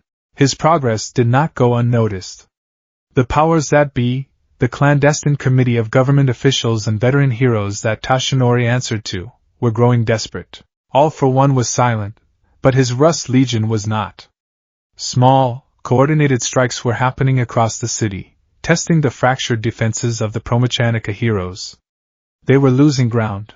They needed a new weapon. A new strategy. A week after his breakthrough, Toshinori delivered the news. They have agreed to my proposal, the old hero said, his expression unreadable. They will allow you to operate on a probationary, reconnaissance-level basis. But you will not be working alone. They have assigned you a unit. 2 of the most promising young heroes from the Sunter academies. They are to be your support. And your wardens. The meeting was held in a sterile, brightly lit briefing room in the Aegis Heights Command Spire. It was the first time Izuku had been to the Sunter, and the clean air and quiet efficiency felt alien to him. The full gauntlet was locked in a safe mode, the Ethereum core dampened, but it still felt like a caged beast on his arm. He felt small and out of place, a grimy cog brought into the pristine workings of a grand clock. His new teammates were already there. They were the picture of Sunter excellence. The first was a young man, tall and broad-shouldered, standing with a ramrod-straight posture that spoke of discipline and breeding. His armor was a work of art, gleaming silver and blue, with powerful, streamlined engines built into his legs. It was the latest model of the Ida family's famous Celerity engines. He was Tenya Ida, younger brother of the now crippled hero Ingenium Prime. His face was stern, his brow furrowed behind a pair of sharp, rectangular glasses. The second was a young woman with a warm, round face and a bob of brown hair. Her hero gear was more practical than decorative, a durable-looking flight suit, a helmet with a wide-view visor, and specialized gloves with pink pads on the fingertips. A compact, anti-gravity rig was strapped to her back, humming softly. Ochako Uraraka, a sky sailor whose zero-gravity gift made her an expert in aerial reconnaissance and rescue. Ida spoke first, his voice a sharp, commanding baritone. He did not look at Izuku, but at Toshinori. Sir, with all due respect, I must formally protest this assignment. My family has served the cause of justice for generations with honor and proprietary technology. To be partnered with an undocumented, giftless civilian wielding a volatile, uncertified piece of scrap heap tech is an unacceptable risk to operational security. His words were like sharp, precise blows. Izuku flinched, feeling the familiar sting of his own inadequacy. Scrap heap tech. Uraraka was gentler, but her concern was just as evident. She looked at Izuku, her eyes wide, taking in his simple mechanic's clothes and the brutal, oversized gauntlet that seemed to weigh him down. It's not that we don't appreciate the help, she said, her voice soft and hesitant. It's just, that thing on your arm looks dangerous. For you, I mean. Are you sure you're combat ready? The unspoken question hung in the air. What can a giftless boy with a homemade weapon possibly do that we can't? Izuku felt the stares of the 2 prodigies, felt their skepticism and their pity. He looked down at his gauntlet. It was heavy. It was dangerous. It was born of scrap and failure. But it was his. It was the culmination of his dream, forged in pain and perseverance. He took a breath, feeling the low thrum of the dormant core. He met Ida's glare, and then Uraraka's worried gaze. I know I'm not like you, he said, his voice quiet but steady. I don't have a gift. I don't have a legacy. All I have is this. He lifted his armored hand. But I understand how the villains think. They broke our city by turning our best machines against us. Maybe what we need now isn't a better machine. He clenched his fist, the metal plates groaning softly. Maybe what we need is a better tinker. Ida's expression remained one of stern disapproval. Uraraka's shifted to one of worried curiosity. The trust was not there. The respect had not been earned. He was an anomaly, a glitch in their ordered world, but he was here. He had his machine, he had his mission, and he had a team, however reluctant. The forging of the hero was over. The testing was about to begin. The wind at 5,000 feet was a blade.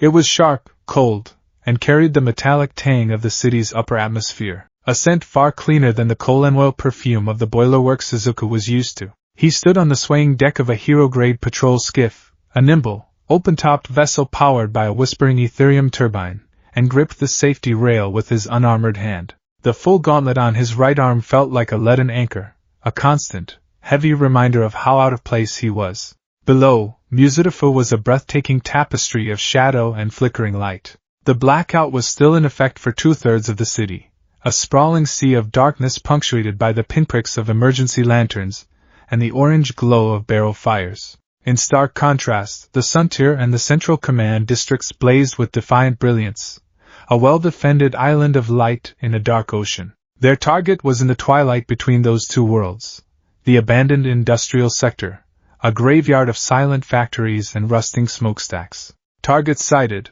Ochako Uraraka's voice crackled through his earpiece, calm and professional. Rust Legion sky barge, the Carrion, maintaining a holding pattern at grid 77 Delta. Looks like they're preparing for a cargo transfer. Izuka looked up. Uraraka was a silhouette against the bruised purple of the twilight sky, circling high above them. She wasn't flying, but gracefully, silently falling and rising, using her zero-gravity gift on herself and catching thermals with the small, wing-like flaps on her flight suit. She was a sky sailor in her element, a creature of the air, moving with a freedom Izuka could only dream of. His gaze shifted to the man at the skiff's helm. Tenya Ida stood rigid and focused, his gleaming silver armor a stark contrast to the grimy, darkened city below. His hands were steady on the controls, guiding the skiff with a precise, no-nonsense efficiency. He hadn't spoken a word to Izuku since the briefing, his disapproval a palpable force field between them. The mission was simple, in theory. Infiltrate, observe, and escape. Intelligence reports suggested the Rust Legion was using a fleet of decommissioned sky barges to transport scavenged technology and stolen Ethereum to a central, unknown location.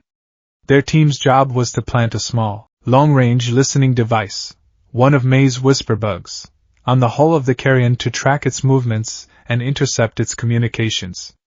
It was a stealth mission, a mission for which Izuku, with his heavy, loud, steam-powered gauntlet, felt uniquely ill-suited. Approaching the target zone, Ida announced, his voice a clipped monotone.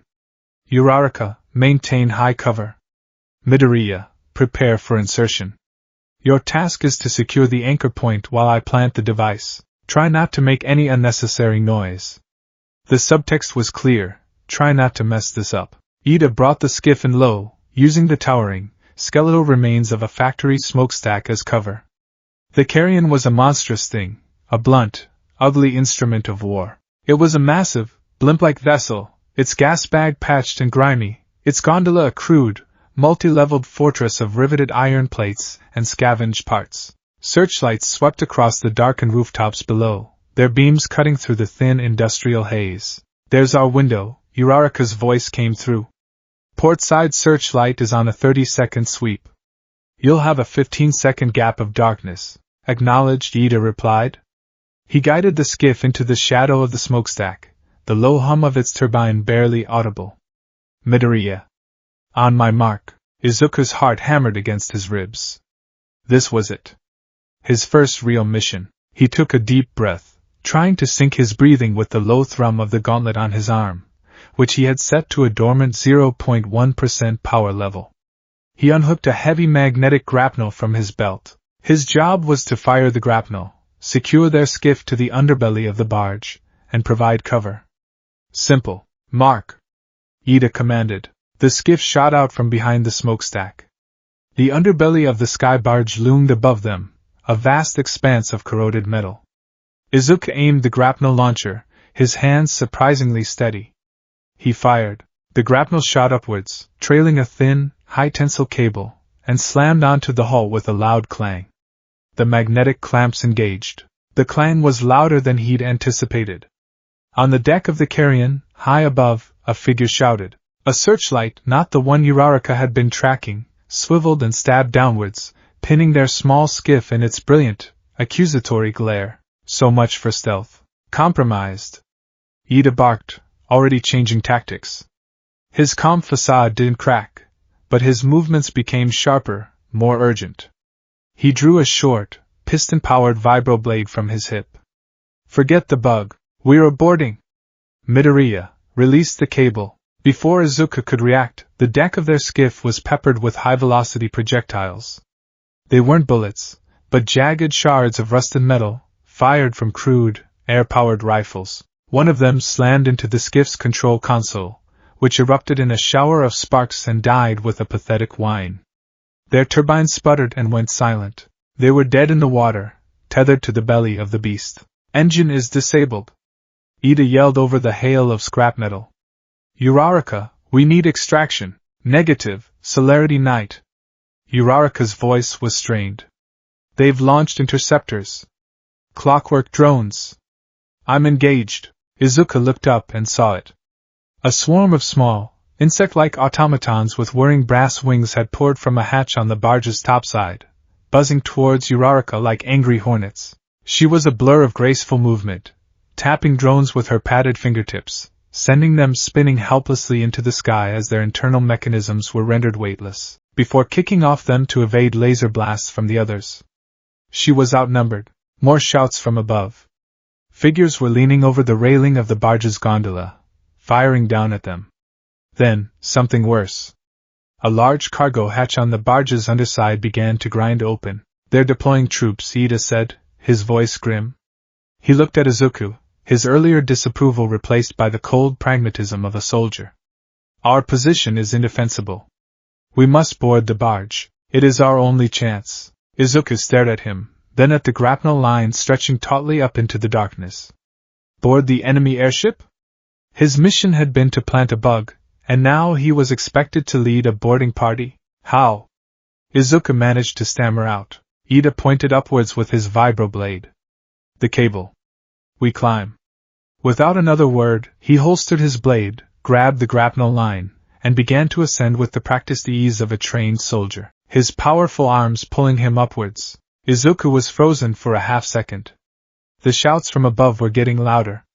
The grinding of the cargo hatch was nearing its end. This was insane. This was a suicide run. He looked at his gauntlet, the impossibly heavy piece of machinery that had shattered his arm. He thought of Tashinori's words, "You don't command a hurricane. You guide it." He took a breath and grabbed the cable. Climbing was a nightmare. The gauntlet's weight threw him completely off balance, forcing him to rely almost entirely on his left arm and legs. Shards of scrap metal pinged off the cable around him. Below, their disabled skiff swung uselessly. Above, Ida was already nearing the hull. He was halfway up when the cargo hatch finally groaned fully open.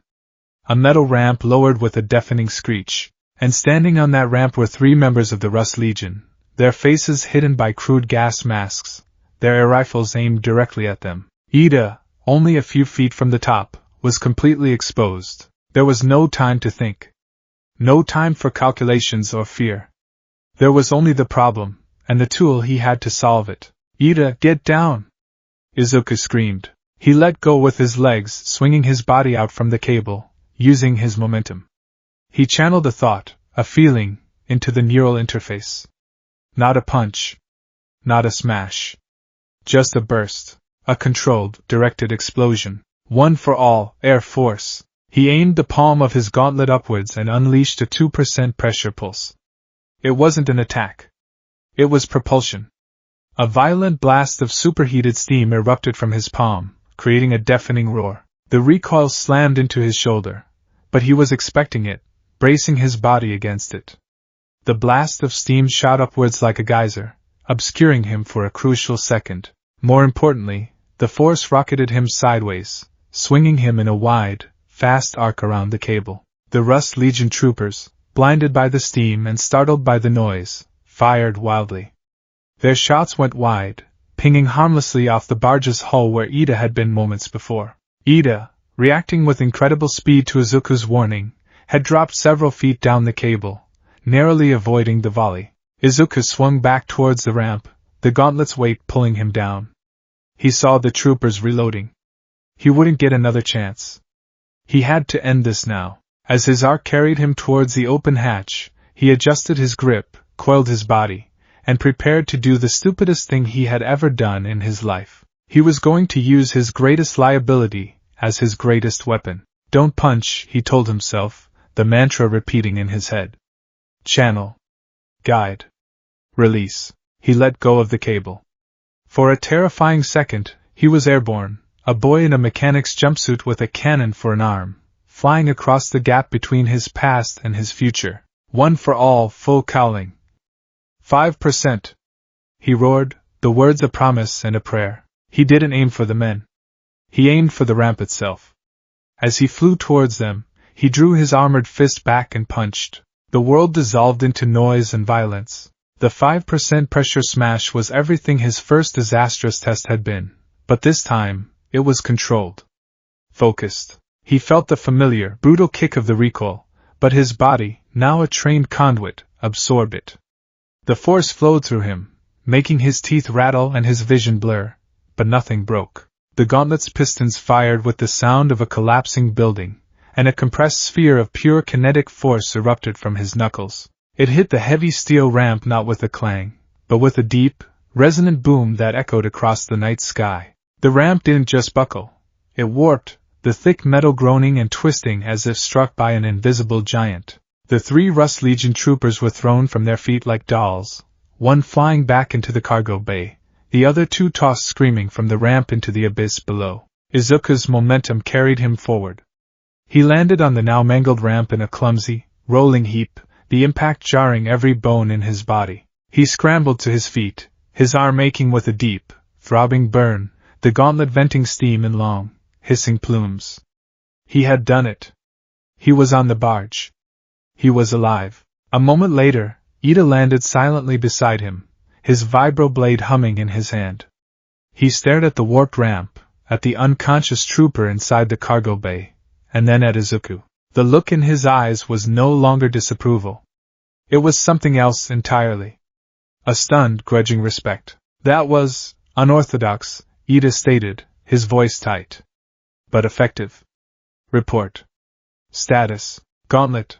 Operational, Izuku gasped, forcing himself to stand straight. Arm integrity is fine. Just need a second. We do not have a second, Ida said, already moving. Alarms are sounding throughout the ship. We need to find the bridge, disable their navigation, and create a window for Uraraka to extract us. The fight had just begun. The interior of the carrion was a chaotic, jury-rigged nightmare.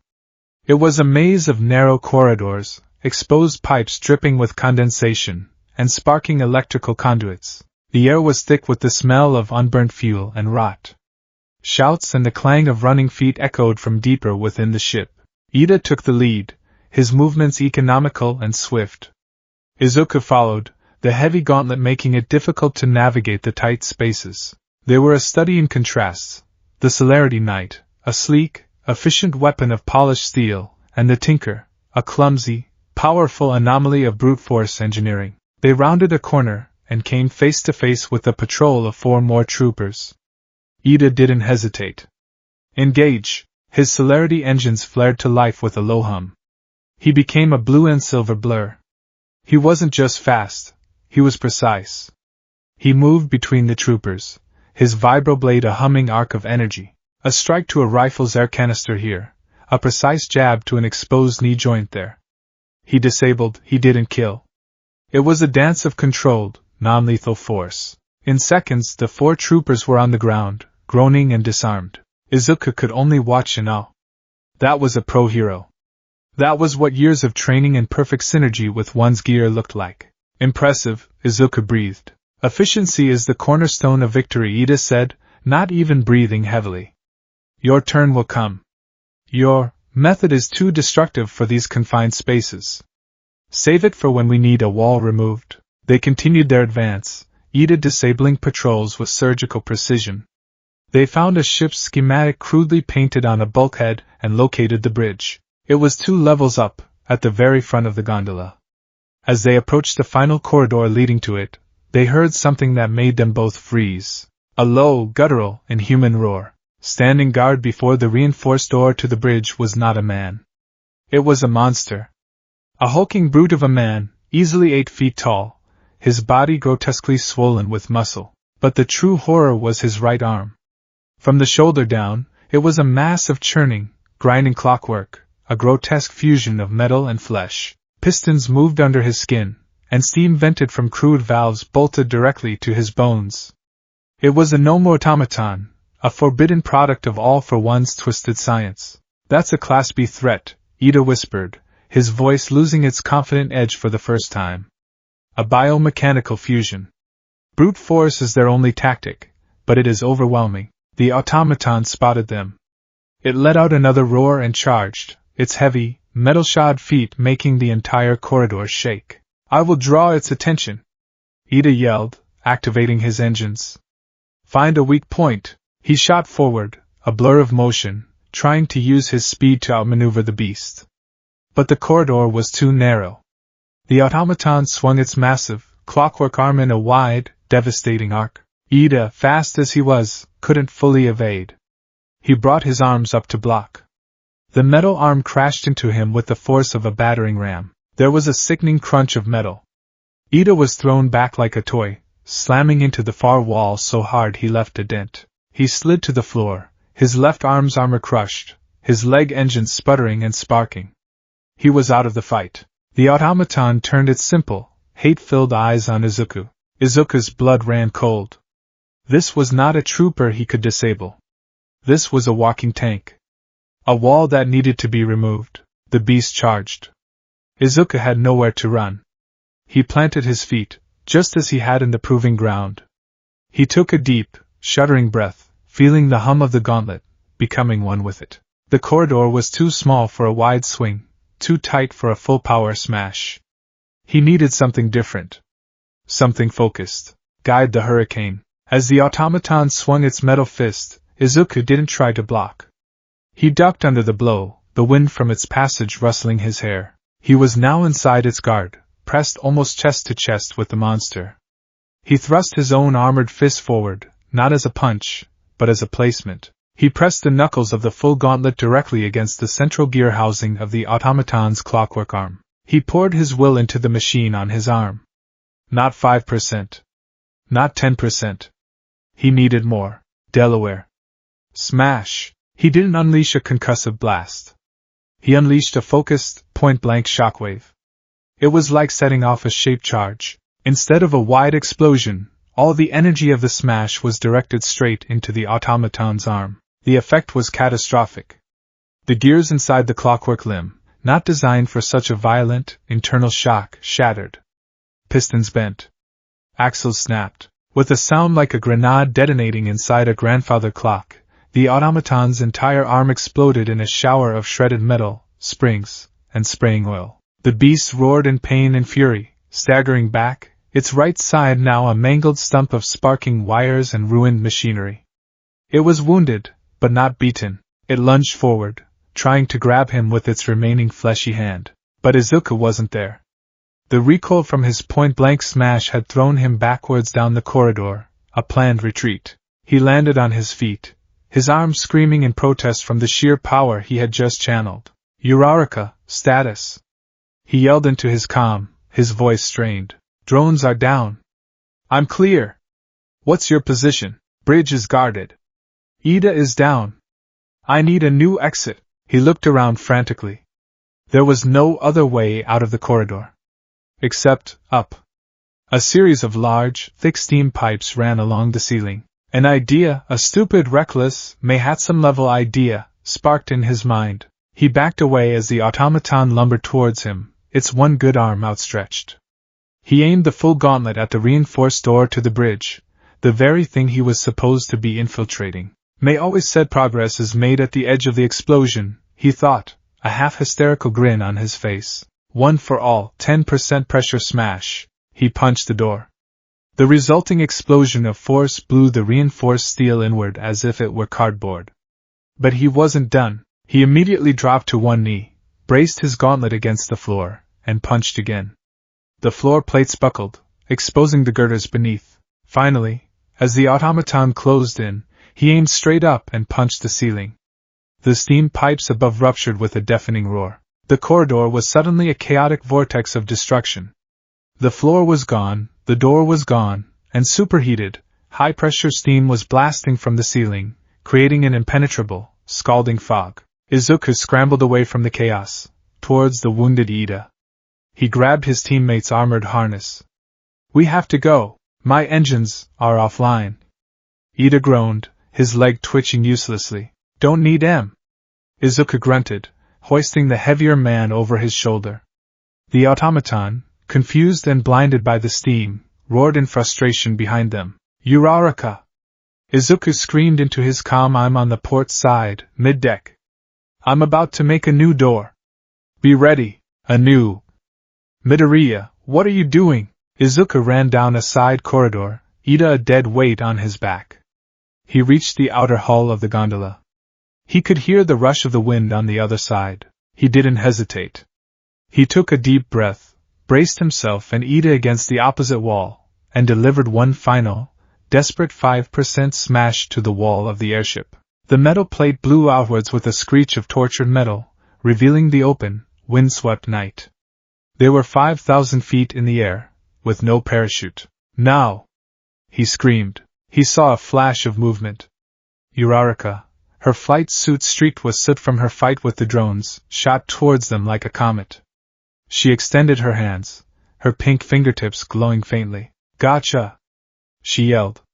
She tapped Izuku's chest, then Ida's. The sensation was dizzying. The crushing weight of gravity vanished. The heavy full gauntlet suddenly felt as light as a feather. Ida's armored form became weightless on his shoulder.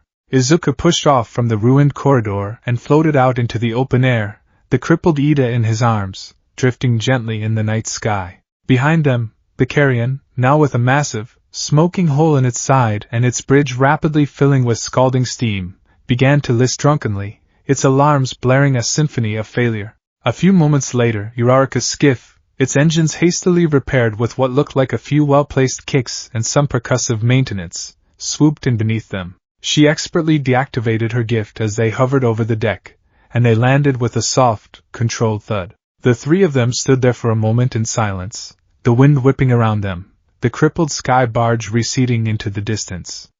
They were bruised, battered, and had failed their primary objective, but they were alive.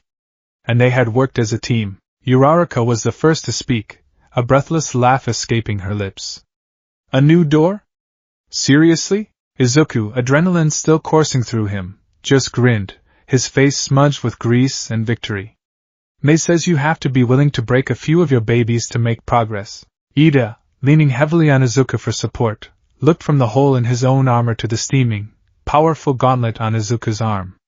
He then looked at Izuku, truly looked at him, for the first time. The skepticism was gone, replaced by a deep, profound, and hard-earned respect. "Midoriya," he said, his voice quiet but firm.